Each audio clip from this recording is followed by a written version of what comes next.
Noun के पहले जो वर्ड आते हैं ये बताते हैं उसकी संख्या को, या ये बताते हैं कि वो नाउन किस तरह का है। तो देखिए इधर आप पहले ये समझ लीजिए सम कहाँ आएगा, एनी कहाँ आएगा, और मच और एनी। सम आता है हमेशा एफर्मेटिव में। ये जो सम और एनी है ये जनरली आते हैं सिंगुलर के लिए, और ये मच और मैनी आते हैं प्लूरल के लिए।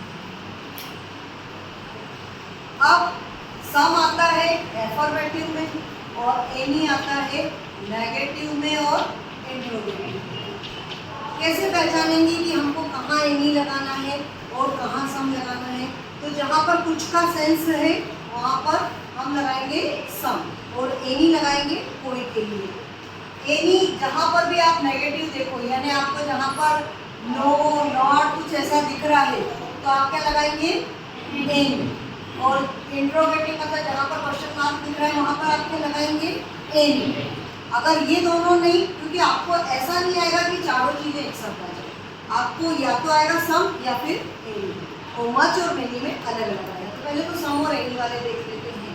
तो अब जैसे ये वाला वाक्य देखते हैं, there is water in the pool. क्या इसमें नो या नॉट दिख रहा है? क्या पता है नेगेटिव नहीं है, क्वेश्चन मार्क दिख रहा है क्या? तो इसमें फिर इसका मतलब है कि एनी नहीं आएगा। फिर क्या आएगा यहाँ पर? सम आएगा। इसका आंसर आएगा there is some water,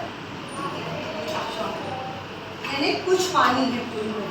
I haven't got milk today. अब इसमें आप बता सकते हैं कि क्या आएगा? सम आएगा या एनी? एनी आएगा। क्यों? क्योंकि नॉट दिख रहा है आपको, आपने नॉट से अंदाजा लगा दिया कि यहाँ पर क्या आएगा? एनी। अब यहाँ पर हम दो वाक्य देख रहे हैं जो मच और मेनी होता है। कहाँ पर मच आता है और कहाँ मेनी आता है ये देखिए।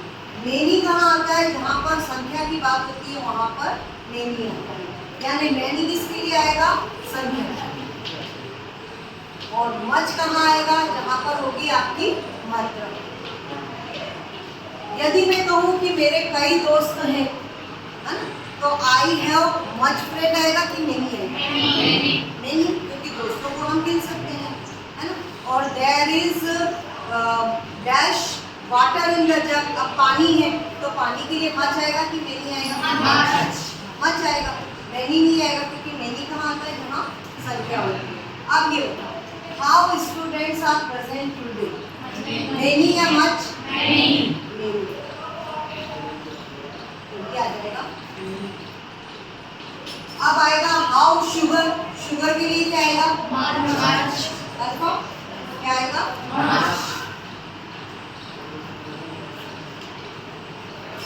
Will you please give me money?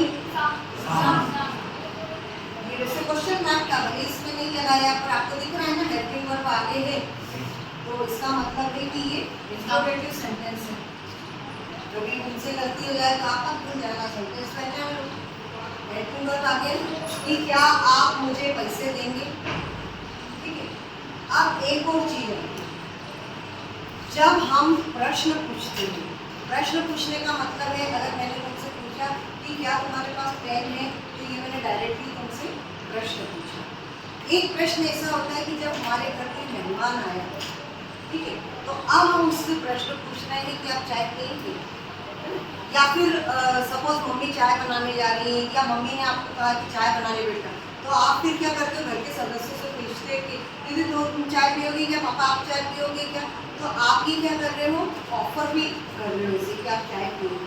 तो जब हम ऑफर करते हैं ना, तब ऐसा नहीं होता है कि वहाँ पर एनी है। ऑफर जब होता है तो उल्टा हो जाता है। ठीक है, ये थोड़ा सा अलग टाइप का सेंटेंस आ जाए, इसको बनाना जरूरी पड़ा, पर जनरली ये तो यही रहेगा कि प्रश्न है तो एनी, नेगेटिव है तो एनी, और एफर्मेटिव है तो सम। लेकिन जब ये इस तरीके का ऑफर वाला प्रश्न हो तब हम क्या करते हैं? यहाँ पर आएगा सम,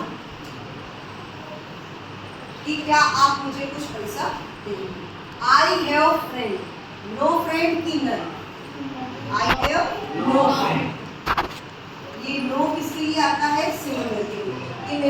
कोई दोस्त नहीं।